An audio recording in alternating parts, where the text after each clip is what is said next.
मोर प्रिय पिलामाने आशा करी समस्ते बहुत ही भलरे थिबो।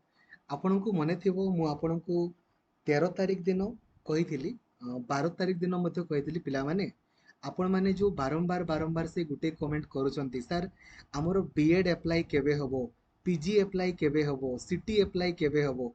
एबे अप्लाई डेट पचारुछंती तापर जेमती अप्लाई सरीबो परीक्षा केबे हबो, एडमिट कार्ड केबे आसीबो, जेमती परीक्षा सरी जिवो फास्ट कट ऑफ मार्क केबे आसीबो, सेकंड कट ऑफ केबे आसीबो, थर्ड कट ऑफ केबे आसीबो, सिलेक्शन मोर हबो कि नै।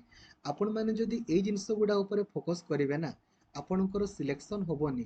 सेतेबेले भी मु आपनको वीडियो माध्यम रे कहली पिला माने आपण खाली पढ़ा ऊपर फोकस करंतु काहे कि ना जदि आपण परीक्षा रे क्वालिफाई न करिवे ना देन एई सब पचारि कि आपनको लाभ नै। ठीक अछि तो फाइनली आपनको देखंतु पीजी रो नोटिफिकेशन ऑलरेडी आसी गला। जेमती ए पीजी रो आसी गला सेम आपणकर बीएड रो मध्य आसी जिवो। बीएड रो मध्य आजी आसी जिवो नले एई वीक रे तो काली आपणकर आसी पारे नले आसी न पारे नले नेक्स्ट वीक रे आपणकर आसी जिवो। बट देखंतु मेन जिंस होउची आपणकर कोन ए जिंसरा बुझंतु भलसे लाइक और शेयर करिकि सबु सांग मानकु भी जणाई दियंतु जो द्वारा कि सबु सांग माने आपणकर जानि पारिबे एवं एबे ठारू पढ़ा आरंभ करिवे। आउ चैनल को नुआ अछंती देन एबे ही सब्सक्राइब करिकि ऑल नोटिफिकेशन को भी आपण ऑन करि देबे। एवं गोटे जिनस कहूँ देखो एबे आमर बीएड रो सिलेबस ना 40 थर कवरेज चली 40 टाइम्स। ठीक अच्छे गत काली पाखु आरंभ होती 40 थर सिलेबस कवरेज। मु आपन को प्लानिंग वीडियो रे आपन को बीएड रे सुनिश्चित क्वालिफाई करिवार अछि। यूट्यूब रे सर्च करंतु BEd planning video by Lakshmidhar sir. मु आपन को प्लानिंग वीडियो रे कहितली जे पिला माने परीक्षा पूर्वरु 40 थर सिलेबस कवरेज करदेवी। गत काली पाखु आमर सिलेबस कवरेज 40 थर आरंभ होईची विथ ऑल पीआईक्यू। आपन को सुनिश्चित क्वालिफाई करिवार अछि। एबे ही आपण बीएड रो प्लानिंग वीडियो को देखि दियंतु। ठीक अछि एबे आपण माने देखंतु जदि जो माने पीजी आपणकर करिवे एबे पुनी कमेंट करिवे सर बीएड केबे देखंतु मु आपनको आउ तरे कहूची काइंडली आपण पढ़ा ऊपर फोकस करंतु नले बड़ असुविधा।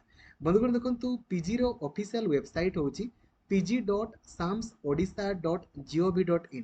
जेमिति आपण ऑफिशियल वेबसाइट को जिवे देखि पारिबे सर्वमोट सीट अछि 28,954 गोटी आपणकर सीट अछि।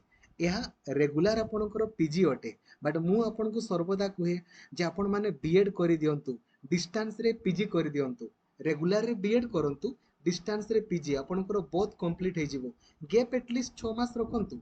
वर्तमान इग्नू रो मध्ये आपणकर पीजी एडमिशन ऑलरेडी आपणकर आसी जाईची। इग्नू रो आपण +3 पढ़ी पारिबे पीजी पढ़ी पारिबे तारो अप्लाई आपणकर चलीची। आपण माने सेम जहाँ रेगुलर मोड रे पढ़िबे सेम आपण माने डिस्टेंस मोड रे पढ़ी पारिबे। ठीक अछि रेगुलर मोड रे बीएड करंतु डिस्टेंस मोड रे पीजी करि दियंतु। गैप एटलिस्ट 6 मास रखि दियंतु रेगुलर कुले भी किछि असुविधा नै। ठीक अछि तो जेमिति आपण ऑफिशियल वेबसाइट को जिवे देखंतु एटा होची एडवर्टाइजमेंट आपणकर आसी गला पीजी रो। ठीक अछि तो यार देखंतु ऑनलाइन अप्लाई आपण माने केबेटू करि पारिबे 18 मे आसंता काली 4टा परे करि पारिबे। लास्ट डेट आपणकर 27 मे देखंतु बीएड रो भी सेमती देखंतु मात्र 9 दिन टाइम मिलिची। कैन यू इमेजिन खाली 9 दिन अप्लाई टाइम मिलिची खाली 9 दिन हुए तो डेट बढ़ी पारे मात्र 9 दिन टाइम मिलिला अप्लाई पई।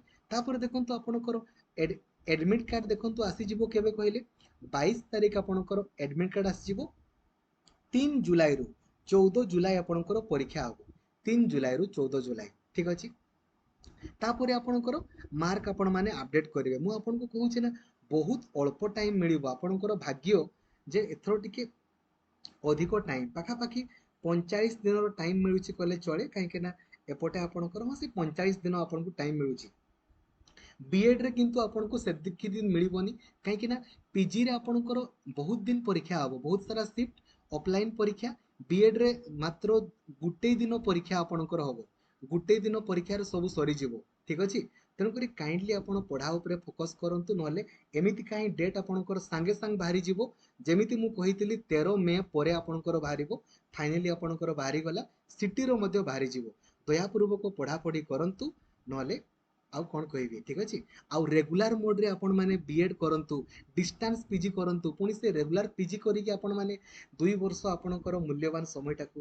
ठीक अछि थैंक यू जय जगन्नाथ धन्यवाद। एवं ओडिसा रो हमर सबुठारु बड़ टेलीग्राम ग्रुप रहिछि ओडिसा टीचर एसोसिएशन जो ग्रुप रे 1,85,000 अधिक पिला अछंती सेई ग्रुप रे जॉइन हेबे कोनोसी भी फेक ग्रुप रे आपण जॉइन हेबे नाही थैंक यू